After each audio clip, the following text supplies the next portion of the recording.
আমি মাকে খুশি করতে গেলে বউ নারাজ, বউকে খুশি করতে গেলে মা নারাজ। কিন্তু আমি একজন মানুষ, কোন দিকে যাব?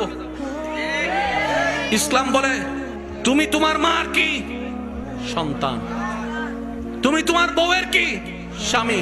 শব্দগুলা খেয়াল করবেন। তুমি তোমার মার সন্তান, যার পায়ের নিচে তোমার বেহেশত। তুমি তোমার মায়ের পায়ের নিচে। তুমি তোমার বউয়ের কি স্বামী। স্বামী মানে অভিভাবক। অভিভাবক কি নিচে না উপরে? মায়ের পায়ের নিচে তুমি, আর বউ তোমাকে মাথার উপর রেখেছে, কারণ তুমি বউয়ের অভিভাবক। তো উপরওয়ালা তো নিচের ওয়ালা মতো হয় না, নিচের ওয়ালা তো উপরওয়ালার মতো হয় না। এবার সে বলে আমি করব কি? বলে যে শোনো, তুমি মাকে মাথায় রাখো, বউকে বুকে রাখো।